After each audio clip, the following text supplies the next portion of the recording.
প্রেমানন্দে একবার হরি হরি বল। নিতাই গৌর সীতানাথ প্রেমানন্দে একবার হরি হরি বল। নিতাই গৌর সীতানাথ প্রেমানন্দে একবার হরি হরি বল। আমার কোটি কোটি পরিবার সকথা কৃষ্ণ পুণ্য শ্রবণ কীর্তন হৃদয় অন্তস্থয়োপি ঝভদ্রাণি বিধুনতি সুহৃৎসতাম।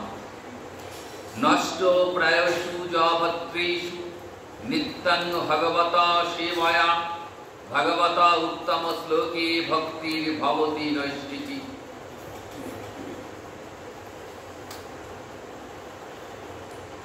সুত গোস্বামী পাদ নৈমিষারণ্যে ৬০,০০০ ঋষির সভায় হরিকথা শ্রবণের মহিমা বর্ণনা করছেন।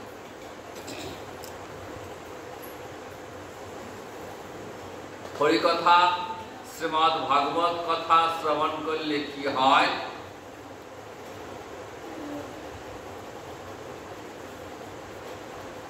বললেন, শৃণ্যতাং সকথা কৃষ্ণ পুণ্য শ্রবণ কীর্তন।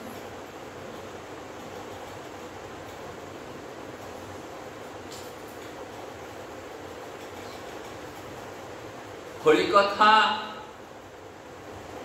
শ্রবণ করলে জীবের চিত্ত নির্মল হয়।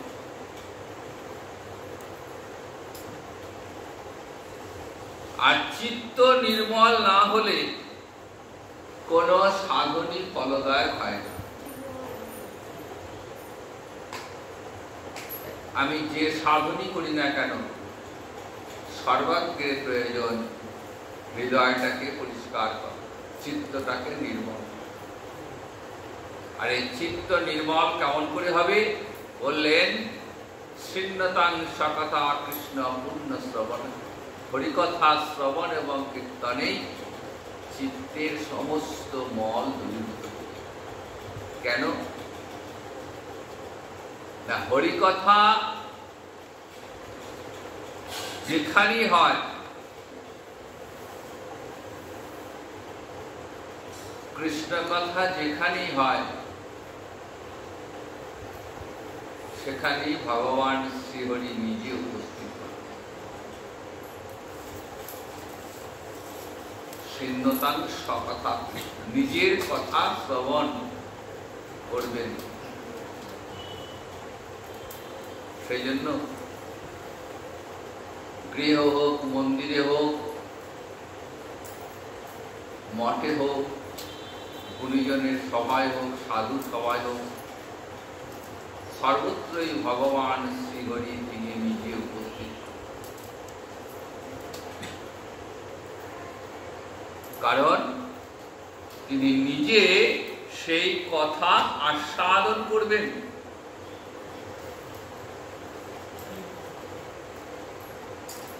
কারণ কৃষ্ণ কথা শ্রবণ মঙ্গল।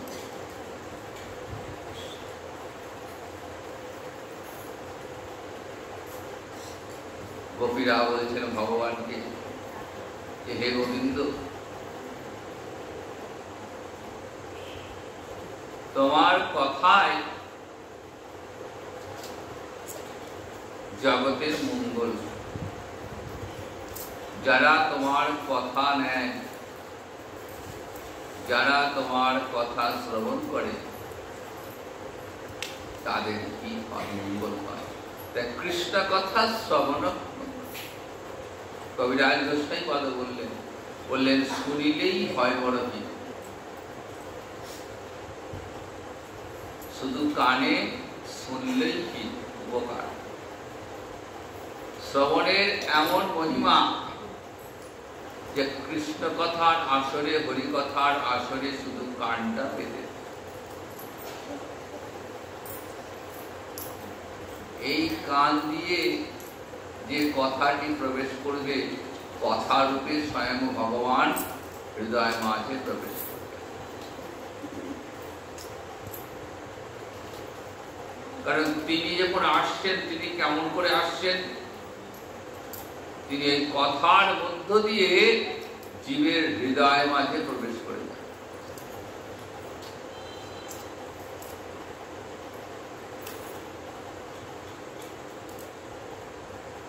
প্রবেশ করে জীবের হৃদয়কে নিজ হস্তে পরিষ্কার করে। কারণ যারা কথা শ্রবণ করে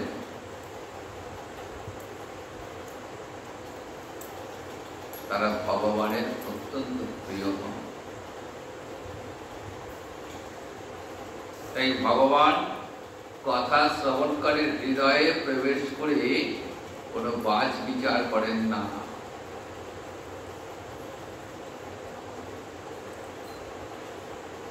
যার হৃদয়ে প্রবেশ করেছি সে মানুষ না অমানুষ, পশু না পক্ষী, ধনী না দরিদ্র, স্ত্রী না পুরুষ, এই বিচার তিনি করেন না। কারণ তার কাছে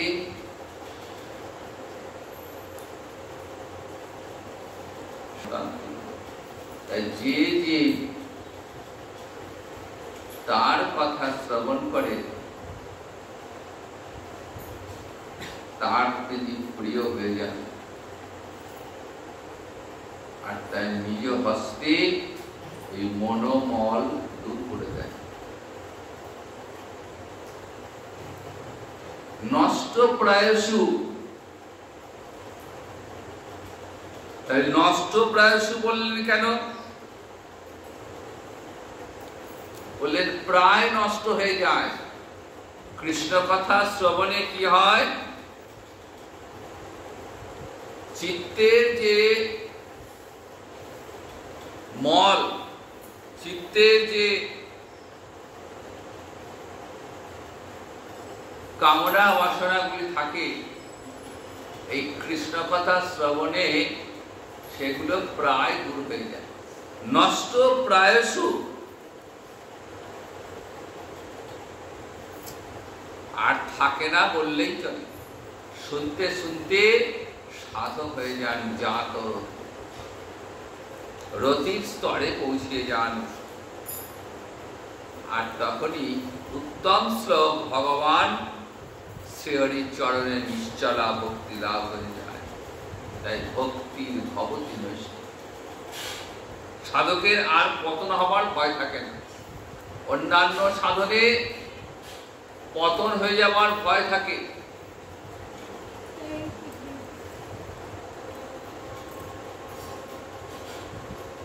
কারণ সেখানে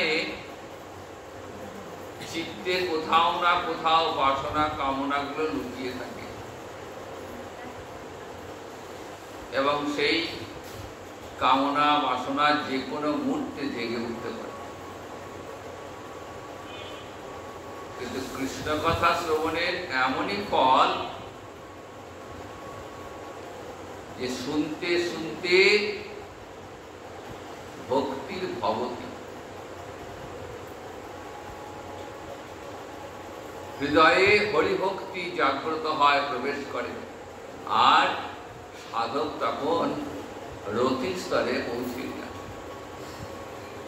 আর এই রতি কৃষ্ণ প্রেমে পরিণত হয়। একবার যদি প্রেমে পরিণত হয়ে যায় তাহলে কি হয়? একবার যদি প্রেমে কৃষ্ণ আস্বাদন হয় তাহলে জীবের মুক্তি লাভ হয়, আর পিছন ফিরে তাকাতে হয় না। প্রেম সেবা লাভে জীবন ধন্য হয়ে যায়। প্রেমে কৃষ্ণ সাধন হলে ভবনাশ হয়। তাই কৃষ্ণ কথা শ্রবণ সব থেকে শ্রেষ্ঠ সাধন। শ্রীজীব গোস্বামী পাদ ভক্তি সন্দর্ভে কথা জানিয়ে দিলেন। মহারাজ পরীক্ষিত সুখদেবকে বলছেন, হে মুনিবর, যেন যেন অবতারেণ ভগবান পুরী ঈশ্বর করতি কর্ণরম্যানি মনোজ্ঞানী চ অনাপ্রভ। যেন যেন অবতারেণ ভগবান হরিশ্বর করতি। হে মুনিবর, গোবিন্দের এই মর্তে অবতরণ লীলা, অর্থাৎ মর্তে অবতরণ করে তিনি যে সমস্ত লীলা সমূহ করেছিলেন, সেই লীলাগুলি কর্ণরম্যানি, কানে শুনতে বড় মধুর। মনোজ্ঞানী বললেন মনকে স্পর্শ করে। আর এই সমস্ত কথা শুনতে শুনতে কি হয়, ভগবানের কথায় অরুচি দূর হয়ে যায়। ভগবানের কথায় অরুচি কাদের? যারা বিষয় আসক্ত, যাদের মন দিবারাত্র বিষয় কথা চিন্তা করে, দিবারাত্র সংসার সংসার সংসার, স্ত্রী পুত্র কন্যা, বাড়ি গাড়ি, টাকা পয়সা, যাদের অন্তরে দিবারাত্র এই চিন্তা পূর্ণ হয়ে রয়েছে, সেই সমস্ত ঘোর বিষয় জীব এই কৃষ্ণ লীলা শ্রবণ করতে করতে তাদের হৃদয়কে স্পর্শ করে যায়। কারণ কৃষ্ণ কথা এতই মধুর যে এই কথা শুনতে শুনতে আর মনে বিষয় বাসনা থাকে না, চিত্ত নির্মল হয়ে যায়। সত্যঞ্চ শুদ্ধতি অচিরেণ পুরুষ, জীবের চিত্ত অচিরে শুদ্ধ হয়ে যায় এবং ভগবান শ্রীহরিতে ভক্তি জন্মায়। তদেব হরং বদ, বলছেন হে মুনিবর, সেই হরির চরিত্র আমার কাছে।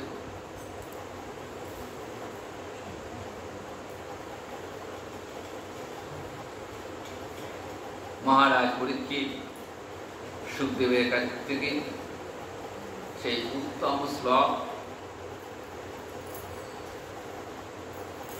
ভগবান শ্রীহরির লীলা কথা শুনতে চাইলেন। কি শুনতে চাইলেন? বললেন তোকাচরিতম অদ্ভুতম, সেই গোবিন্দের অদ্ভুত বাল্য লীলা আমাকে আস্বাদন করান। পরীক্ষিতের আগ্রহ দেখে সুখদেব বলছেন, শুনুন মহারাজ,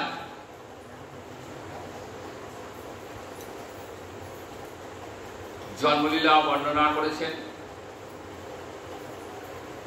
যখন স্বদিনের শিশু তখন পুতনামক্ষর লীলার কথা বললেন।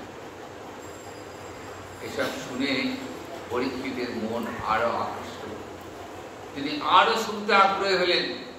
আর তখন সুখদেব ভগবান শ্রীহরির সেই অপূর্ব বাল্যলীলা বলতে শুরু করলেন। একদা শিশু গোপালের ঔত্থানিক দিবস উপলক্ষে নিজ গৃহে এক অনুষ্ঠানের আয়োজন করেছেন নন্দ মহারাজ। ঔত্থানিক অনুষ্ঠান মানে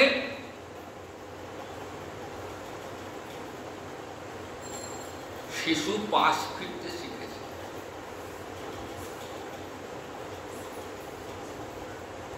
গোপাল তার কোনো সাধারণ মানুষের ছেলে নয়, নন্দ রাজার ছেলে বলে কথা।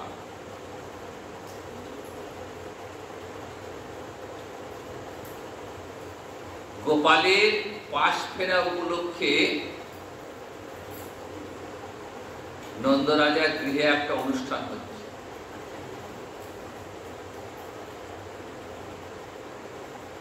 সেখানে ব্রজের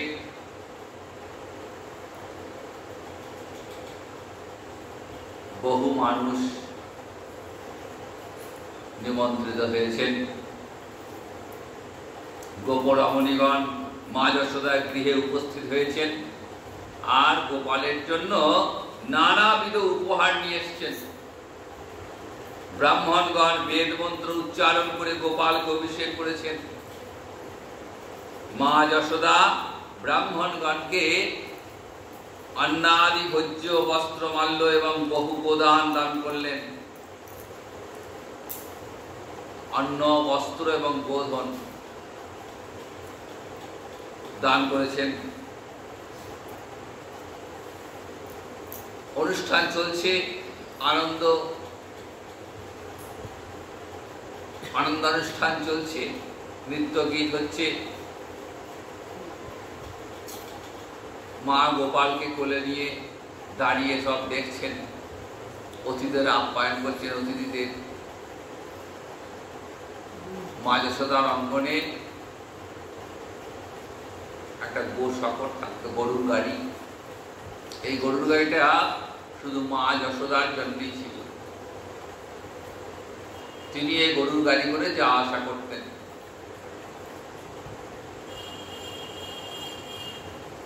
তো আস্তে আস্তে যখন ভিড় বাড়তে লাগলো, অতিথিদের আপ্যায়ন করতে হবে অতিথিদের, মা কি বললেন, গোপালকে গো শকটের নিচে একটা দোলনাতে শুয়ে দিয়েছে। এবার নিজের কাজে ব্যস্ত হয়ে পড়েছেন। নন্দরাজার গৃহ অনুষ্ঠান বলে কথা, বহু লোকের সমাগম, তাদের আপ্যায়ন করতে হবে, তাদের খাওয়া দাওয়ার ব্যবস্থা করতে হবে। ব্যস্ত হয়ে পড়েছেন। ইতিমধ্যে কংস এক অসুরকে পাঠিয়েছেন নন্দরাজার গৃহে।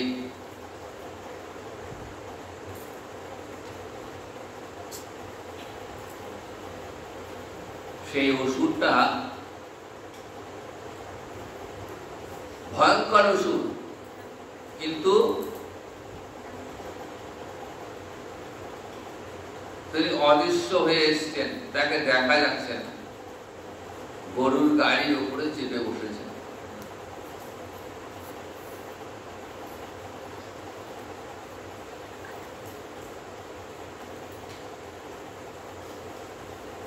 আর ওই গরুর গাড়ির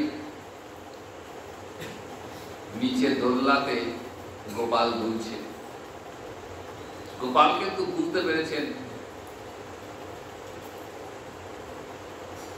যে শকটা আসুর এসছে তাকে হত্যা করবার জন্য।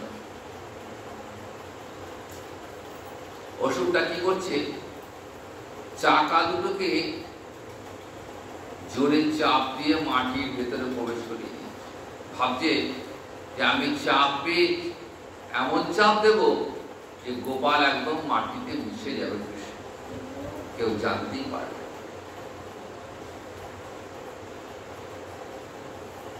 ভগবান শ্রী অন্তর্যামী, তিনি তো সবই বুঝতে পারছেন, কিন্তু নররূপে লীলা তো, তাই ঐশ্বর্য এখানে মাধুর্যকে অতিক্রম করবে না। বৃন্দাবনে গোবিন্দের লীলা মাধুর্যের ঘনীভূত। ভগবানের ঐশ্বর্যটি কেমন দেখুন, ছোট্ট শিশু সবে পাশ ফিরতে শিখেছেন, সোজা হয়ে শিশু থাকে, থাকতে থাকতে একসময় পাশ ফেরে। কত বয়স হবে, 3 মাস। তো সেই অবস্থায় ভগবান এক অদ্ভুত লীলা করলেন।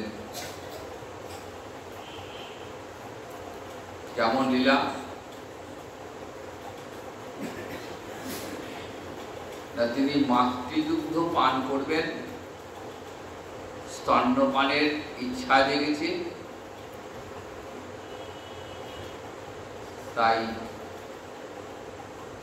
গোপালের ঘুম ভেঙে গেছে। মা ঘুম পাড়িয়ে দোলনায় শুয়ে দিয়েছিলেন, কিন্তু এই শকটের ওপর অসুরটা চাপা মাত্রই ঘুমটা ভেঙে গেছে। পা ছুটছেন, কান্নায় পাটা ছুটছেন, যেমন এই জগতের শিশু যেমন কান্না করে সেরকমই কাঁদছেন। আর পা ছুটছে, ছুটতে ছুটতে হঠাৎই ওই ছোট্ট ছোট্ট চরণ গরুর গাড়িটা স্পর্শ করল। আর যেই স্পর্শ করেছে সঙ্গে সঙ্গে গাড়ি সহ ওষুধ কয়েকশো হাত দূরে ছিটকে গেল।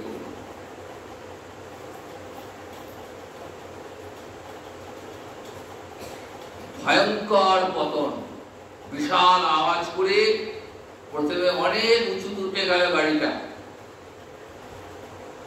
তারপর সেখান থেকে অসুর সহ নিচে পতন, ভয়ঙ্কর আওয়াজ। সেই আওয়াজ শুনে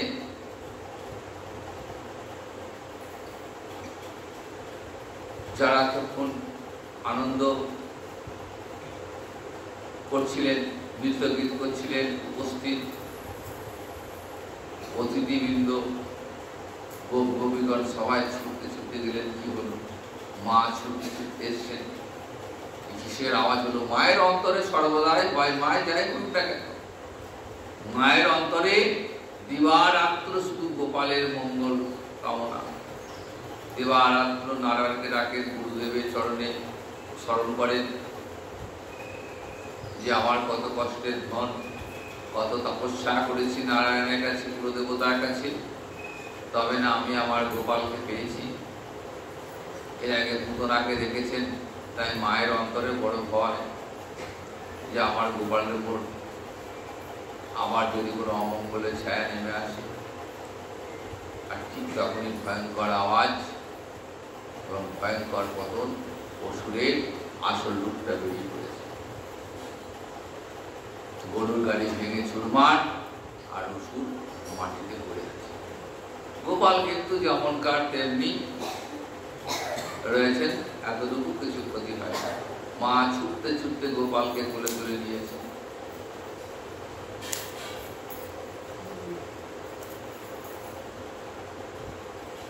কুলদেবতা নারায়ণকে ডাকছেন, প্রভু কেন আমার গোপালের সঙ্গে বারবার এমন হয়? গুরুচরণ স্মরণ করছেন, গরুর পায়ের ফুল, তার ধুলো গোপালের মাথায় বুলিয়ে দিচ্ছেন। বাৎসল্যময়ী মায়ের বাৎসল্য স্নেহ এমনই যে মায়ের চিন্তায় কখনো এটা আসছে না যে গোপাল আমার স্বয়ং ভগবান। শুধু ভাবছেন যে গোপাল আমার পেটের ছেলে। এই ভাবনায় মায়ের অন্তরে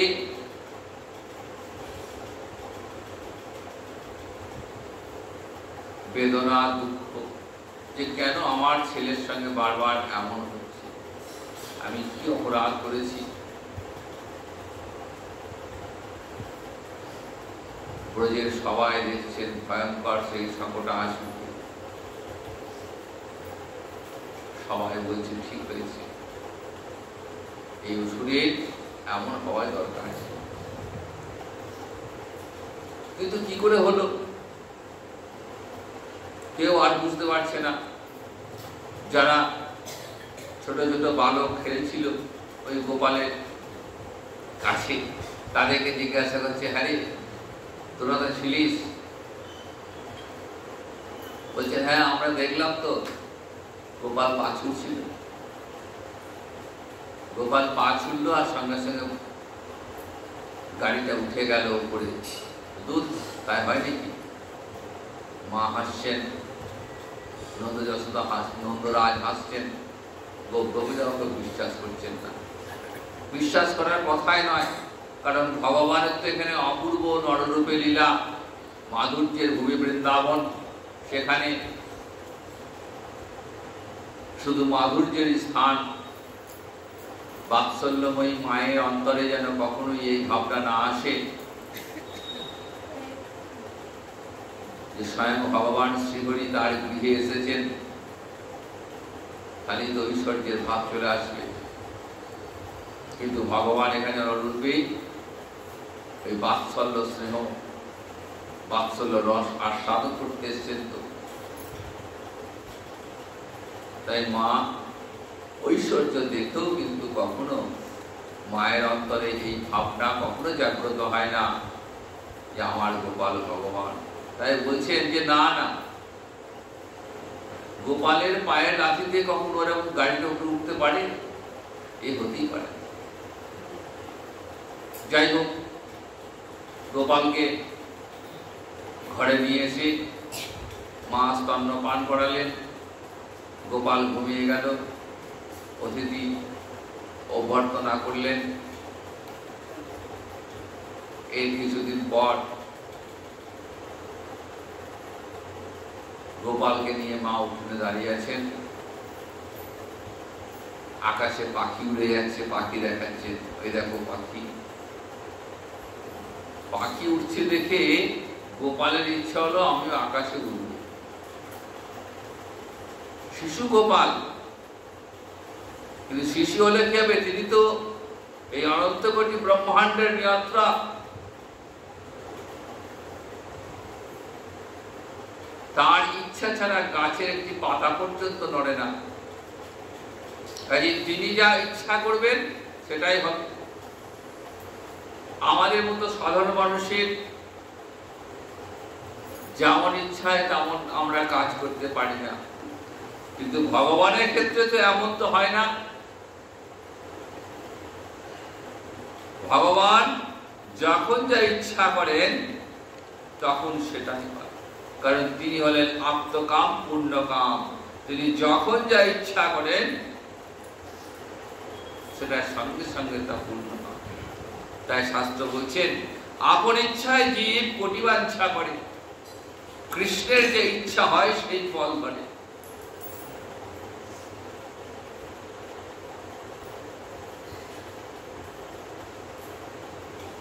জীবের অন্তরে কোটি কোটি বাঞ্ছা রয়েছে, বাসনা রয়েছে, সব বাসনা ফলে না, কিন্তু কৃষ্ণের যে ইচ্ছা, কৃষ্ণের ইচ্ছায় সেই ফলই হবে। ভগবান যদি বলেন যে আম গাছে জাম হবে, তো আম গাছে জামই হবে, কিন্তু আমরা যদি বলি সেটা কিন্তু হবে না। যাই হোক, গোবিন্দের ইচ্ছা হয়েছে আকাশে পাখি হয়ে উড়বো আমি। কেমন তো উড়বেন? মায়ের সামনে যদি আমি আকাশে উড়ে যাই তাহলে তো মা অবাক হয়ে যাবেন, আমার ঐশ্বর্য মা ধরে ফেলবেন। ঠিক এমন সময় তৃণাবর্ত নামে এক ভয়ঙ্কর অসুর এসেছে। কংস মহারাজ সকটা আসুরকে পতনের পর তৃণাবর্তকে পাঠালেন, যাও তুমি ওই যশোদার কোল থেকে ওই নন্দরাজার ছেলেটাকে ছিনিয়ে নিয়ে আকাশে তোলো, ওইখান থেকে ফেলে দাও। হঠাৎ দেখছেন চারিদিক আলো অন্ধকার হয়ে গেল, সঙ্গে বিশাল ধূলিঝড়, কিচ্ছু দেখা যাচ্ছে না। এদিকে গোবিন্দের অন্তর ইচ্ছা হয়েছে তো আমি আকাশে উঠবো, তাহলে মায়ের কোল থেকে তো ওরা যাবে না। মা হঠাৎ দেখছেন গোপালকে যেমন ভারী ভারী লাগছে, অনেকক্ষণ কোলে নিয়ে আছেন, হাতে ব্যথা করছেন। মা গোপালকে নামিয়ে দিয়ে কাজে ব্যস্ত হয়ে পড়েছে। গোপাল শুয়ে আছে, আর এমন সময় এই কাণ্ড, চারিদিক কালো অন্ধকার হয়ে গেছে, ঝড়ে প্রবল ঝড়, ধুলি ঝড়, কিচ্ছু দেখা যাচ্ছে না। তৃণাবর্ত এই ঝড়ের মধ্যে দিয়ে এসে গোপালকে তুলে নিয়ে চলে গেছে।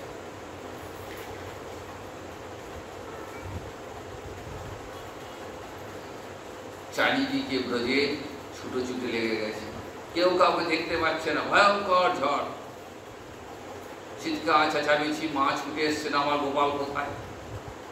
ব্রজবাসীরা ছুটে এসছেন মায়ের চিৎকারে, আর গোপাল উপরে উঠে তৃণাবর্তর গলাটাকে চেপে ধরেছে। তৃণাবর্ত কোলে নিয়েছে আর গলাটাকে আঁকড়ে ধরেছে। এমন করে গলাটাকে ধরেছেন ওই ছোট্ট শিশু গোপাল যে তৃণাবর্ত নড়াচড়া করতে পারছে।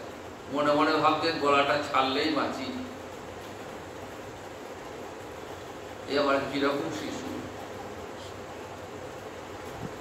এত জোরে চেপে ধরেছেন গলাটাকে, সেই গলা ছাড়াবার ক্ষমতা তৃণাবর্তের নেই। অনেকক্ষণ ধরে লড়াই করলেন, কিন্তু কিছুতেই গলা ছাড়াতে পারলেন না।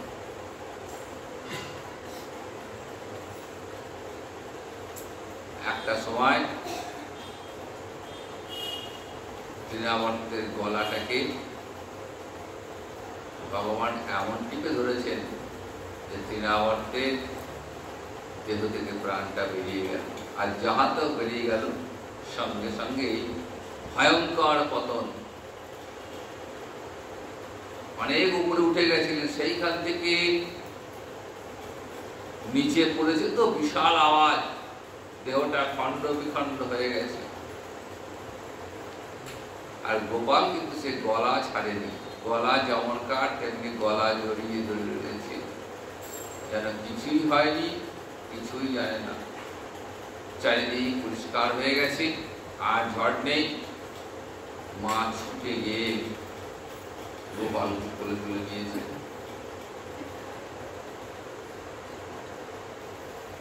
এমন এমন অদ্ভুত লীলা,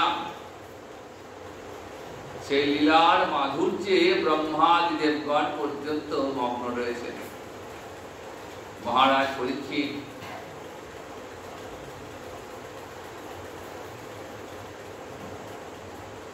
যতই শুনছেন ততই যেন অবাক হয়ে যাচ্ছেন। সেই নরম হাতের চাপে তৃণাবর্তের শ্বাস রুদ্ধ হয়ে এল। দুষ্টির গলেতে তিনি হন বিশ্বম্ভর, অসম্ভব ভারী হন প্রভু গদাধর। তৃণাবর্ত কহে তবে মরি মরি মরি, ছেলে হয় এত ভারী কবু নাই হেরি। এত ভাবি মনে মনে করে অনুমান, বধিব আছাড় মারি শিশুর পরাণ। বাপরে, এত ভারী এই ছেলেটা, এখন আমার গলাটা ছাড়লেই। আর ভগবান কি বলছেন, ওহে তৃণাবর্ত, যদি আমাকে ছাড়াবেই তবে আমায় ধরতে বললে কেন? কেন আমায় কোলে নিলে? দেখো, আমায় যে একবার ধরে আমি আর তাকে ছাড়ি না, এটাই আমার স্বভাব। কৃষ্ণ তোমার হয় যদি বলে একবার, ভববন্ধন হইতে কৃষ্ণ তারে করেন পার। ভগবানের কেমন কৃপা দেখুন। ভগবান কি বলছেন, যে কৃষ্ণ তোমার হয় যদি বলি একবার, যদি কেউ হে কৃষ্ণ হে গোবিন্দ তুমি আমার হও বলে যদি একবার কেউ ডাকে আকুল প্রাণে, ভগবান তাকে ভববন্ধন থেকে পার করে দেন। বলেন, আমি যে নিরাবরণ ব্রহ্ম, কাজে আমাকে স্পর্শ করলেই জীবের মুক্তি হয়ে যাবে। আমি তো শত্রু মিত্র বুঝি না, কে আমার শত্রু কে আমার মিত্র আমি দেখি না। আমাকে স্পর্শ করলেই মুক্তি হয়ে যাবে। তাই নারদ যুধিষ্ঠিরকে বলছেন, হে রাজন, যে ন তেন উপায়ন মন কৃষ্ণ নিবাসায়। বলছেন, তোমার মনটাকে যেন তেন প্রকারে একবার কৃষ্ণ চরণে গৌর চরণে সমর্পণ করে দাও, মনটাকে দিয়ে দাও।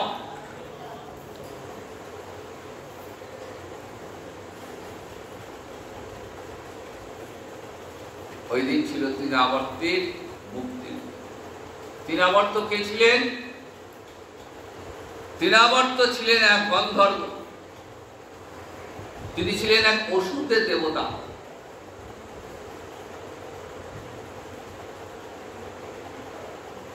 তো তার মধ্যে আসরিক প্রবৃত্তি কিন্তু ছিল না। অসুরের দেবতা হলেও আসরিক প্রবৃত্তি তার মধ্যে ছিল না, তাই তিনি ব্রহ্মলোক শিবলোক সর্বত্র ঘুরে বেড়াতেন। তো একদিন তিনি কৈলাসে এসেছেন শিবলোকে। দেবাদিদেব মহাদেব তখন পার্বতীর সঙ্গে বিহার করছেন, আর তৃণাবর্ত সেই মহাদেব পার্বতীর বিহার দেখছিলেন, মহাদেব দেখে ফেলেছিলেন। তৃণাবর্তকে বললেন, লুকিয়ে লুকিয়ে তুই আমাদের বিহার দেখছিস? দেবতা হয়ে তোর এমন আচরণ, তোকে অভিশাপ দিলাম, তুই মর্তে অসুর হয়ে জন্ম। তখন তিনি আবার তো মহাদেবের চরণ ধরে বললেন, প্রভু অপরাধ হয়ে গেছে, ক্ষমা করুন। আর মহাদেব তো অল্পতেই সন্তুষ্ট। মহাদেবকে বলে আশুতোষ। যিনি অল্পতেই সন্তুষ্ট তিনি হলেন আশুতোষ। একটু মহাদেবের যে চরণ ধরেছেন মনটা গলে গেছে, বললেন ঠিক আছে, অভিশাপ তো ফেরানো যাবে না, যেটা মুখ দিয়ে বেরিয়ে গেছে আর ফিরবে না, কিন্তু নিজের অপরাধ যখন স্বীকার করেছো তখন আশীর্বাদ করলাম যে ভগবান শ্রীহরির মাধ্যমে তোমার মুক্তি হবে। তুমি এখন আসরিক দেহ লাভ করো, অসুর হয়ে মর্তে জন্মাও।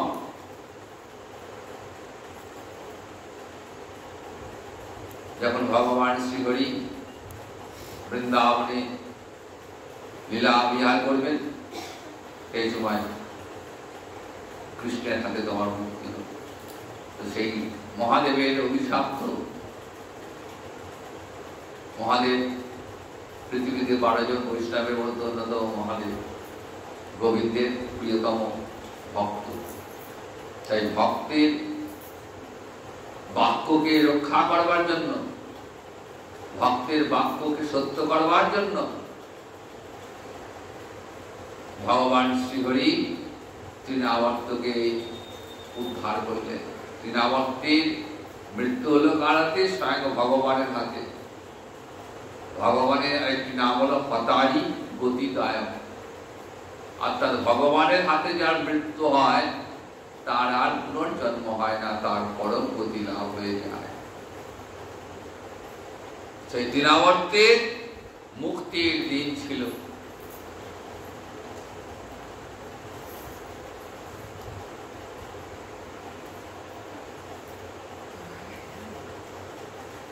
তাই ভগবানকে কেউ যদি গালবন্ধ দিয়েও ডাকে, ভগবানকে কেউ যদি শত্রু ভাবেও যদি ভগবানকে ডাকে না, তাহলেও তার মুক্তি লাভ হয়ে যায়। আমরা শিশুপালের ক্ষেত্রে দেখেছি, শিশুপালের মুক্তি হয়ে গেছে। শিশুপাল যুধিষ্ঠিরের রাষ্ট্রীয় যজ্ঞে যখন যজ্ঞের অর্ঘ পাত্র যখন কৃষ্ণের হাতে তুলে দেন, এখন শিশুপাল গালমন্দ করেছিলেন। কি বলেছিলেন? যে কৃষ্ণ হচ্ছে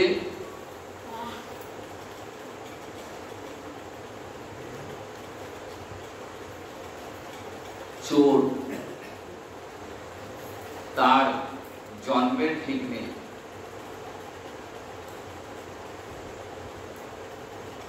কথাগুলো শুনতে গাল মনে হলো, একটা কথাও কিন্তু মিথ্যে নয়, আসলে এগুলো প্রশংসায়।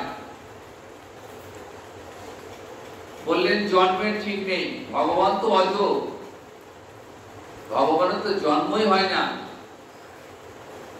তিনি যখন যেখানে খুশি তিনি আসেন, অবতীর্ণ হন। কখনো মৎস্য রূপে, কখনো পূর্ব রূপে, কখনো বরাহ রূপে, কখনো নৃসিংহ রূপে, কখনো রাম, পরশুরাম, বলরাম। লীলা বিহারের জন্য তিনি নিজের ইচ্ছা মতো যেখানে খুশি জীবনে জড়িত তিনি জন্মগ্রহণ করেন।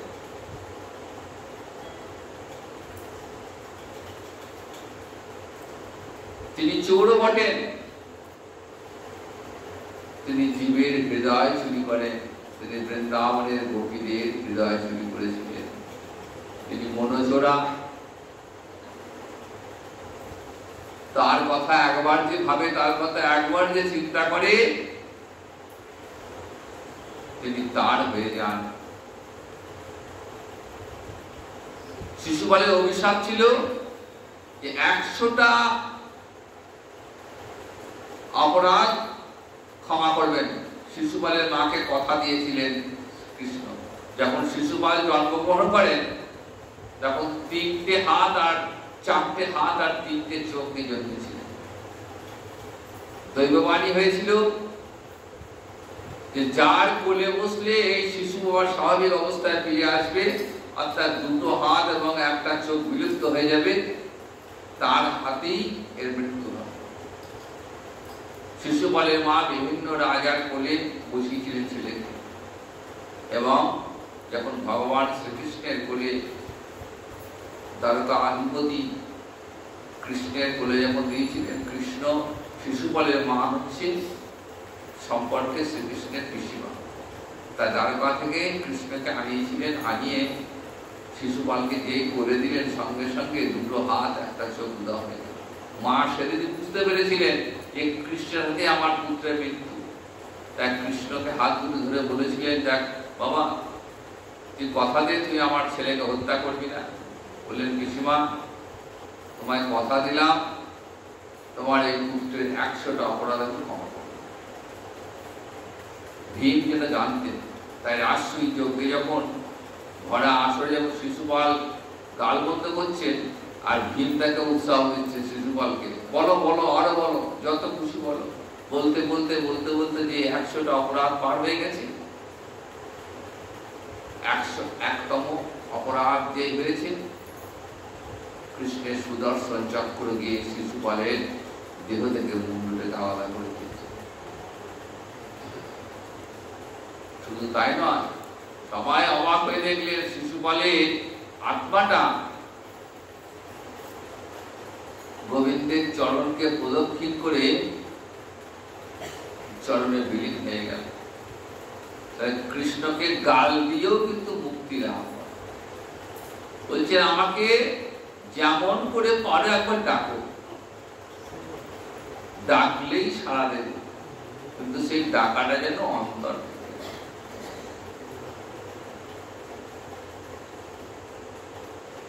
শাকটাসুর বধ হলো, তৃণাবর্ত বধ হলো।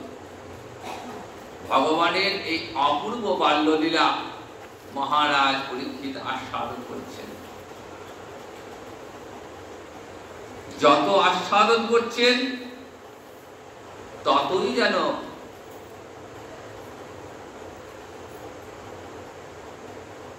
আনন্দে বিবর্ত হচ্ছে। 7 দিন একাসনে বসে ওই কৃষ্ণ কথা আস্বাদন করলেন। করুণাময় ভগবান, যাকে গাল দিলেও মুক্তি পাওয়া যায়, পুতনা বিষ দিয়ে গোলকপতি হয়েছে পুতনা। উদ্ধব বলছেন, কম্বা দয়ালু শরণাং ব্রজে, কৃষ্ণ ছাড়া এমন দয়ালু কে আছে? তাই যদি ভজন যদি করতে হয়, তাহলে একমাত্র এই কৃষ্ণকে ভজনা করো, যাকে নিন্দা করেও মুক্তি পাওয়া যায়। নিন্দা করে যাকে মুক্তি পাওয়া যায়, ভালোবাসলে তার কি না ফল হয়। নামাভাসে অজামিলের মুক্তি লাভ হয়েছিল। কৃষ্ণ নাম নেননি, শুধুমাত্র নিজের পুত্রের নাম রেখেছিলেন নারায়ণ, আর সেই নারায়ণ নাম রেখেই নারায়ণ নামটি উচ্চারণ করেই তিনি মুক্তি লাভ করেছিলেন। তাই শঙ্করাচার্য বলছেন, যদি ভজন যদি করতে হয়, তাহলে একমাত্র কৃষ্ণকে ভজন করো, গোবিন্দকে ভজনা করো। ভজ গোবিন্দাং ভজ গোবিন্দাং ভজ গোবিন্দাং মূঢ়মতি, তপ্তে সন্নে প্রাপ্তে সন্নে হিতে মরণে, নহি নহি রক্ষতি দুঃখিন করণে। ভজ গোবিন্দাং ভজ গোবিন্দাং ভজ গোবিন্দাং মূঢ়মতি। আর এখানে ভাগবতী কথা বিশ্রাম। জয় জয় জয়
জয় জয় রাজেশ্বরী